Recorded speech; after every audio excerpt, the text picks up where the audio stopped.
بھی ہوگا, long term بھی ہوگا.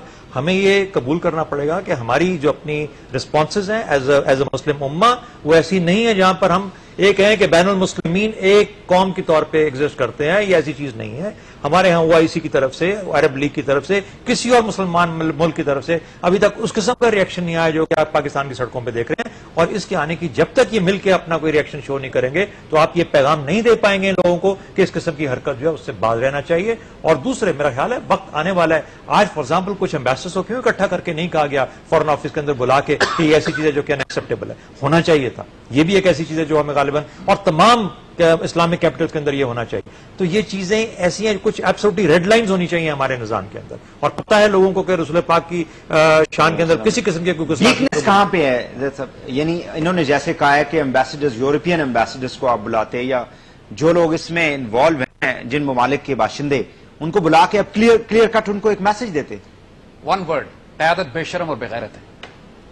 اگر سلطان عبدالحمید جو سکھ مین آف یورپ عثمانی خلافت کے جو حکمران تھے اور امیر تھے, سلطان تھے, ان میں اتنی غیرت تھی کہ وہ تلوار نکال کر سامنے رکھتے اور کہتے کہ اگر تم نے حضور کی شان میں گستاخی بند نہ کی تو ترکی کمزور ہونے کے باوجود تم پر اعلان جنگ کرے گا, ہم حرمت رسول پہ جان قربان کر دیں گے. زیادہ سے زیادہ کیا ہوگا؟ مارے جائیں گے نا. لیکن رسول, وہی بات جو کہ ہر ملک کی جیو پالیٹکس کی ریڈ لائنز ہوتی ہیں. جس طرح امریکہ کی جیو پالیٹکس کی ریڈ لائن یہ ہے کہ اسرائیل پہ حملہ ہوا تو امریکہ جنگ میں کود جائے گا, تائیوان پہ حملہ ہوا تو امریکہ جنگ میں کود جائے گا. جب جیو پالیٹکس کی ریڈ لائن ہو سکتی ہیں تو ہماری ایمان کی, ہمارے فیتھ کی, ہماری بلیف کی ریڈ لائنز کیوں نہیں ڈیفائن کر دی گئی کہ عزت رسول اور حرمت رسول پہ کوئی بات ہوئی تو Pakistan will declare war. Simple as that. اس میں ایشو نہیں ہے کوئی. اس کو فورن پالیسی ڈکلیریشن بنا کے کیوں نہیں ڈکلیئر کر دیتے جب پتا ہے کہ ہر 2 مہینے کے بعد وہ حضور کی شان میں گستاخی کرنے کے لیے کہیں نہ کہیں سے کوئی فساد برپا کرتا ہے کوئی ابلیس. دا پوائنٹ از یہ کام طاقت کے ہوتے ہیں, سلطان کی رسپانسبلٹی ہے. بچے جو کر سکتے ہیں وہ کر رہے ہیں فیس بک پہ, وہ اپنے نئی نہیں. لیکن جیسے یہ کہہ رہے ہیں کہ آپ کو IMF سے پیسے بھی چاہیے, آپ کو امریکیوں سے پیسے بھی چاہیے. اس کا میں عرض کروں آپ یورپین کی امداد کے بغیر چل نہیں سکتے. ان کے نظام آپ کا ہیلتھ ایجوکیشن میں وہ پیسہ لگاتے ہیں, سوشل سیکٹر, اور آپ کا پیسہ غریب ہیں 90% غریب جو ہیں وہ جاتے ہیں. نہیں, آپ کا پیسہ بیرون ملک پڑا ہوا ہے ان ممالک کے اندر. اس میں سب سے زیادہ ڈالر, اربوں ڈالر جو آصف علی زرداری صاحب کے ہیں, اور وہ یہ نہیں کہتے کہ وہ اپنے ڈالر کو نکال کے. ایک بات کو بتائیں, ان کے نظام میں انہی کی تلواریں ایسی موجود ہیں جو ہم استعمال کر کے ان کے نظام کے خلاف استعمال کر رہے ہیں. آخر میڈیا ان کو بنایا ہوا ہے, سیٹلائٹ سسٹم ان کے بنے ہوئے ہیں, لیکن ہم بھی تو اس میں کاؤنٹر اٹیک کر رہے ہیں, اسی کو استعمال کر رہے ہیں. انٹرنیشنل لاز ہیں, قوانین ایگزسٹ کرتے ہیں. فیس بک پر آپ لٹیگیشن لکھ دے رہے ہیں, لوگوں کے اوپر مقدمات کیے جا سکتے ہیں, فیس بک پر مقدمات, یوٹیوب پہ مقدمات کیے جا سکتے ہیں, یہ افراد پر کیسز کیے جا سکتے ہیں. آخر وہ کرتے ہی ہیں نا کہ دنیا میں کسی ملک میں اگر کوئی ایسی کاروائی ہوتی ہے جو کسی ملک کے خلاف ہے تو ان کی عدالت, آج فرانس میں مقدمات چل رہے ہیں ان لوگوں کے اوپر کہ جو 11 فرینچ انجینئرز کو قتل کرنے کے جرم میں جن پر الزام لگایا جا رہا ہے پاکستان میں کہ وہ شامل تھے اس کے اندر. تو ہر عدالت کو, ہر ملک کو اختیار ہوتا ہے کہ دنیا کے کسی کونے میں اگر اس کے مفادات پہ ضرب پڑ رہی ہے تو وہ مقدمات قائم کر سکے اس پہ. تو ہم بحیثیت ایک مسلمان, یہ ہماری کورٹس کی رسپانسبلٹی ہے کہ ہم گلوبل وارنٹس ایشو کریں اگینسٹ دیٹ پرسن. ہم گلوبل آپ لا سوٹس کریں, ان کی اپنی عدالتوں میں لا سوٹس کریں. اس سے پہلے بڑے پلیٹ فارمز ہیں, اور بہت پلیٹ فارمز ہیں. آپ فورن آفس ہے, ڈپلومیسی ہے, ڈپلومیٹس ہیں, آپ کے اسٹیٹمنٹس ہیں. ہم عرض کر رہے ہیں کہ رستے بہت ہیں ہمارے پاس, انہی کی تلوار سے مارا جا سکتا ہے. اس کی ایک ایگزامپل ابھی ریسنٹلی ہلری کلنٹن نے اسٹیٹمنٹ دے دی فیصل شہزاد کے کیس کے بعد. بالکل اس کے اوپر پاکستان کے اندر جو ریئیکشن آیا, یعنی اس قسم کا, امریکہ نے تو ایک چال چلی ہوگی غالباً, لیکن اس کے اوپر ایک ایسا ریئیکشن آیا جس کے اوپر کہ پوری کی پوری ایڈمنسٹریشن جو ہے اس کو ریکور ڈیمیج لمیٹیشن کنٹرول کے اندر چل پڑی. انہوں نے یہ کوشش کی کہ کسی طریقے سے یہ جو نقصان ہوگا اس کی اسٹیٹمنٹ سے پاکستان یعنی پاکستان کے پاس لیوریج ختم نہیں ہوئی ڈے ٹو ڈے انٹریکشن کے اندر امریکہ کے ساتھ. لیکن سوال یہ پیدا ہوتا ہے کہ کیا ہم اس ایشو کو بھی لینے کے لیے تیار ہیں, یا یہ ریڈ لائنز کا جو پوائنٹ ہے یہ بہت ویلڈ ہے, اس کے اوپر آئیڈینٹیفائی کرنا چاہیے کہ دیکھیں اگر اس دنیا نے اگر ایک مل کے ایک گلوبلائزڈ انٹرڈیپینڈنٹ ورلڈ کی طرح چلنا ہے تو پھر ایسی چند ریڈ لائنز ہیں جن کو وائلیٹ نہیں کرنا چاہیے. اور جب تک ہم یہ میسج کلیئرلی نہیں باور کرا پائیں گے, اور خاص طور پہ سعودی عربیہ جیسے ملک, پاکستان جیسے ملک, ایجپٹ, ٹرکی جیسے ملک, ایران, ٹرکی ہمارے ساتھ ہوگا, جن کا کلوزر تعلق ہے ویسٹ کے ساتھ, ان کو چاہیے کہ یہ اس کو پیغام دیں, کیونکہ جب تک ادروائز انٹرڈیپینڈنس, یہ گلوبلائزیشن, یہ جو اکانومیز آپ کی سب کے ملی ہوئی ہیں, لنک اکانومیز ہیں دنیا کی, آج یہ سب کی سب تہس نہس ہو جائیں گی. آپ کیا واقعی اس خواب کو تعبیر کرنا چاہتے ہیں جو کہ کلیش آف سیولائزیشن؟ اچھا, ایک اور چیز, بالکل وہ کلیش آف سیولائزیشن, انٹرفیتھ کی بھی بات کی گئی.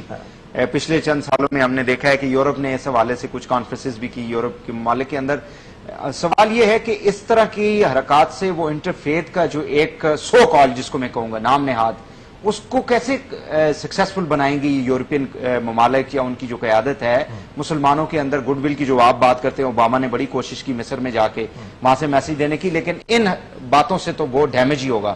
اس پہ بات کو جاری رکھیں گے ایک اور بریک کے بعد. ناظرین ہمارے ساتھ رہیے گا.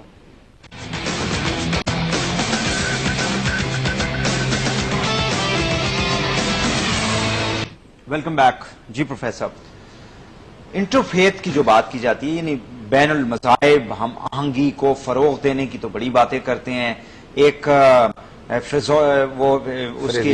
فیزولوجی میں تو بڑا اچھا لگتا ہے یہ لیکن حرکتیں ایسی کرتے ہیں پالیسیز ایسی بناتے ہیں جس سے مسلمانوں کے اندر یعنی ان کے لیے بہتر وہ جذبات پیدا ہونے کے بجائے ان کے خلاف جذبات بڑھ اٹھتے ہیں جیسے کہ ابھی انہوں نے کیا ہے. اصل میں اوباما کا تذکرہ بار بار آ رہا ہے کہ بش کی پالیسی کچھ اور تھی اور انہوں نے کچھ اور اعلان کر دیا. اوباما کی دو تقریروں کو آپ جکسٹاپوز کریں ایک دوسرے کے ساتھ وہ ٹیلی کریں. ایک تقریر ان کی جب وہ صدر منتخب انہوں نے تقریر کی تھی اور دوسری تقریر جب ان کو اوسلو میں امن پرائز نوبل پیس پرائز مل رہا تھا اس وقت جو تقریر کی تھی. دونوں بالکل ایک دوسرے سے متضاد ہیں. جو پالیسی انہوں نے پہلی تقریر میں اعلان کی تھی یہاں پہ امن کا انعام وصول کرتے وہ بالکل جنگ کی باتیں کر رہے ہیں. ان کی وہ ساری پالیسی دری کی دری رہ گئی اور اس کی وہ بالکل ان دی فٹ سٹیپس آف بش دکھائی دیتا ہے کہ اس میں کڑا ہے ان کے قدموں میں اور وہ وہی باتیں کر رہا ہے. ان کے یعنی ڈبل سٹینڈرڈ کی بات صدر جو ہے وہ امریکہ کی باتیں کرے گا نہیں باتیں تو یعنی اصل میں مفادات کی باتیں کرے گا. وہی صاحب دونوں موقعوں پہ ایک ہی بات کرنی چاہیے. جو پہلی تقریر میں کر رہے یعنی جب وہ امن کا انعام وصول کر رہے تب وہ امن کی بات نہیں کر رہا جنگ کی بات کر رہا ہے اور جب وہ امریکہ کا صدر بن رہا ہے اس وقت وہ امن کی بات کر رہا ہے. یہ ایک ہی شخص دو اوقات میں مختلف اور متضاد باتیں کر رہے ہیں. اصل بات یہ ہے اس سے مجھے کوئی غرض نہیں کہ وہ کیا کہہ رہا اور کیا نہیں کہہ رہا لیکن وہ تضادات کا شکار ہے. یہ بالکل یہی تضادات ہے. ڈبل سٹینڈرڈ کی بات ہوئی وہ انٹرفیتھ کی بات بھی کرتے ہیں اور یہ کام بھی کرتے ہیں اور اصل یعنی مسلمانوں اور باقی مذاہب کو قریب اگر آپ لانا چاہتے ہیں کہ ایک ہی جگہ رہیں ایک جگہ کام کرتے ہیں یورپ کے اندر ایون مسلمان ممالک کے اندر بھی تو ان کے درمیان ہم آہنگی بڑھے لیکن ان حرکتوں سے فیس بک یہ کارٹون آپ نے مسلمانوں کو مارنا ڈرون اٹیکس کرنا یہ ساری جو چیزیں ہیں اس سے تو مزید حالات خراب ہوں گے. بالکل حالات خراب ہوں گے لیکن وہی صاحب میں تو پھر یہ عرض کروں گا کہ اس میں انشاءاللہ العزیز ہمارے لیے خیر برآمد ہوگا.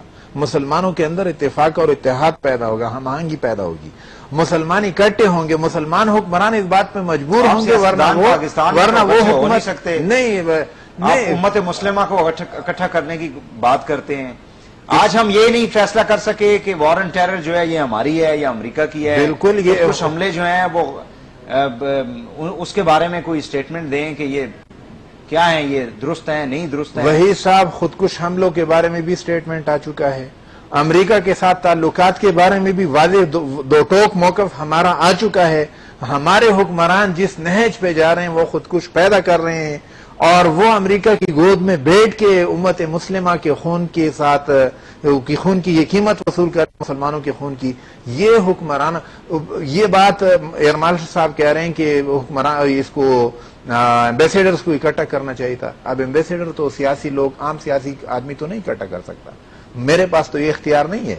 ایمبیسیڈر اکٹھا کرنے کے اختیار تو آصف زرداری صاحب کے پاس گورنمنٹ کا کام. ہاں تو گورنمنٹ آفس کا کام بات یہ ہے. ہاں یہی بات ہے. آپ جب سیاستدانوں کا نام لیتے ہیں اور مجھے بھی ان کے ساتھ بریکٹ کرتے ہیں تو اصل میں ان کو آپ بیل آؤٹ کرنے کی کوشش کر رہے ہوتے ہیں. وہ پھر اپنی ذمہ داری سے وہ بری ذمہ قرار پاتے ہیں حالانکہ ذمہ داری ان کی بنتی ہے اور میں تو اپنی ذمہ داری ادا کرنے کے لیے ہر وقت تیار ہوں. اور میں پھر یہ کہتا ہوں کہ ان واقعات سے امت مسلمہ کے اندر اتحاد اور اتفاق پیدا ہوگا. صحیح ہے. شہزاد صاحب میسج کیسے کنوے ہوگا؟